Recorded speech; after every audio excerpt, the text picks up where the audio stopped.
केदारनाथ मंदिर हे भगवान शंकराचे एक हिंदू मंदिर आहे. हे मंदिर भारत देशाच्या उत्तराखंड राज्यातील केदारनाथ गावात मंदाकिनी नदीच्या काठावर बांधले गेले आहे. केदारनाथ हिंदू धर्मातील सर्वात पवित्र स्थानापैकी एक असून ते 12 ज्योतिर्लिंगापैकी एक तसेच पंचकेदार व छोटा धाम ह्या तीर्थक्षेत्रापैकी एक मानले जाते. हिमालय पर्वतामध्ये स्थिर असलेल्या केदारनाथ मंदिराची निर्मिती पांडवांनी केली, तर आद्य शंकराचार्यांनी ह्या मंदिराचे पुनर्जीवन केले असे मानण्यात येते.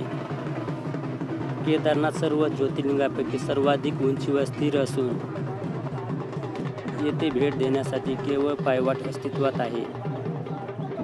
गौरीकुंडहून 14 किलोमीटर 8.7 मैल लांबीचा खडतर प्रवास करूनच केदारनाथ मंदिराचे दर्शन घेता येते. हे मंदिर अक्षय तृतीया ते कार्तिक पौर्णिमा या कालावधीमध्येच खुले असते व हिवाळ्यामध्ये येथील देवाच्या मूर्ती उखिमपट ह्या स्थानावर आणल्या जातात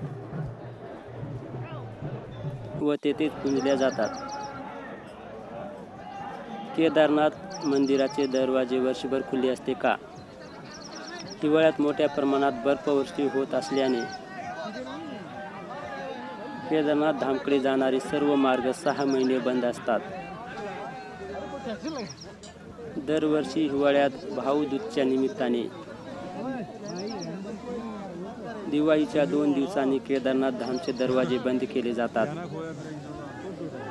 नंतर एप्रिल किंवा मे महिन्यात मंदिर पुन्हा उघडले जाते.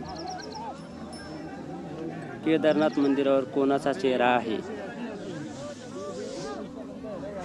केदारनाथ मंदिराच्या आतल्या पहिल्या सभामंडपात 5 पांडव बंधू, कृष्ण, नदी, शिवांचे वाहन आणि शिवांच्या रक्षकांपैकी एक वीरभद्र यांची मूर्ती आहेत. मुख्य सभामंडपात द्रौपदी आणि इतर देवतांच्या मूर्तीही बसवल्या आहेत.